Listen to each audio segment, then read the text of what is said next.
बिस्मिल्लाहिर्रहमानिर्रहीम। अस्सलाम वालेकुम मेरी यूट्यूब फैमिली, कैसे हैं आप सब। उम्मीद करती हूँ आप सब खैरियत से होंगे। गाइस, जैसा कि आप जानते हैं, मूसलाधार बारिश ने शहरों की तबाही कर दी है। जगह जगह पानी रुक गया है, सैलाब आ रहे हैं।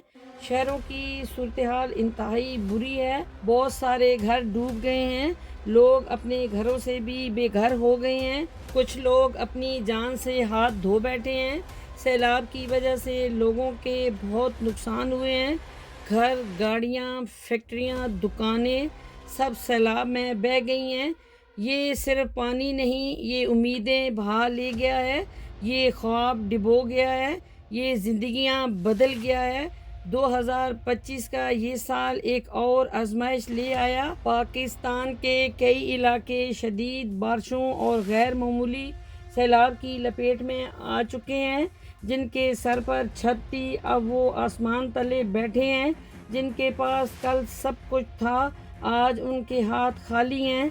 क्या ये सब सिर्फ कुदरती आफत है या फिर हमारी अपनी गलतियों का नतीजा? व्यूअर्स, इस सवाल का जवाब आप मुझे कमेंट सेक्शन में ज़रूर दें। कभी सोचा था वो पानी जिसे हम ज़िंदगी कहते हैं एक दिन हमारी ज़िंदगी छीन लेगा? 2025 का सैलाब सिर्फ ज़मीन नहीं बहा कर ले गया, दिलों को तोड़ गया। उनके पास कुछ नहीं बचा, मगर हमारे पास सब कुछ है। क्या हम उनके लिए कुछ कर सकते हैं? ये गाइस, मैं आपसे क्वेश्चन कर रही हूँ कि क्या हम उनके लिए कुछ कर सकते हैं? तो ज़रूर कर सकते हैं। एक हाथ बढ़ाएं, किसी की ज़िंदगी बचाएं। सैलाब गुजर गया, मगर असरात बाकी हैं। अब सवाल ये नहीं कि पानी कहाँ गया, सवाल ये है कि ये लोग कहाँ जाएंगे। नई ज़िंदगी की बुनियाद हम सब मिलकर रख सकते हैं। एक छोटा अतिया, एक पैकेट खुराक, एक दुआ। 2022 में सैलाब आया, 2023 में सैलाब फिर आया, 2025 अब की बार कुछ ज़्यादा आया। सवाल ये है कि हमने इन बरसों में क्या सीखा। हम कुदरत से नहीं, अपनी लापरवाही से डूबते हैं। आगाही, कानून की पासदारी और इज्तिमाई शऊर, यही निजात का रास्ता है। जब मुसीबत आती है, पाकिस्तानी बिखरते नहीं, यकजा हो जाते हैं। सैलाब ने आजमाइश दी, हमने खिदमत को इबादत बना लिया। हम पाकिस्तानी एक कौम, एक जज्बा। कोई कुछ नहीं कह रहा, मगर आंखें बोल रही हैं। ये खामोशी चीखों से ज़्यादा गहरी है।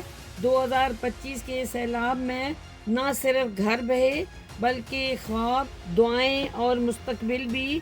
1 करोड़ से ज़्यादा अफराद मुतासर, हज़ारों घर तबाह, अरबों का माली नुकसान। लेकिन सबसे बड़ा नुकसान उन माँ बाप का जिन्होंने बच्चे खो दिए, उन औरतों का हौसला जिन्होंने सब कुछ खो दिया, उन नौजवानों की उम्मीद जिन्होंने ख्वाब देखना छोड़ दिया।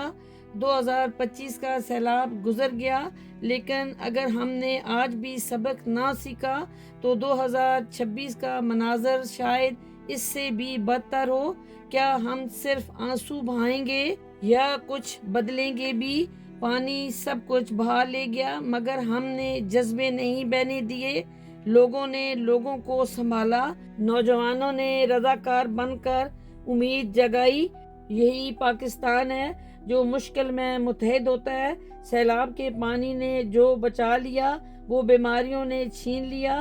पानी आलूदा है, दवाएं ख़त्म, क्लिनिक डूब चुके और डॉक्टरों के हाथ खाली हैं। ये लोग सिर्फ पीने का साफ पानी मांग रहे हैं। क्या ये भी बहुत बड़ी ख्वाहिश है? खुदारा राशन, कपड़े, दवाएं या जो भी मुमकिन हो उन तक भेजें और जानें बचाएं। माहौल का तहफ़्फ़ुज़ सैलाब से बचाओ की पहली दीवार है। दुआओं के साथ दवा भी दीजिए, शेर के साथ अतिया भी दीजिए। सिर्फ बात नहीं, अमल कीजिए।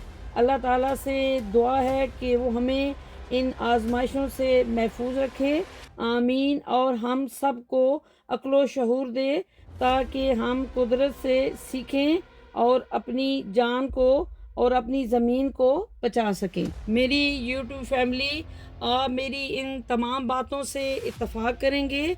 अपना बहुत सारा ख्याल रखिएगा। ملتے ہیں نیکسٹ ویڈیو میں. اللہ نگہبان.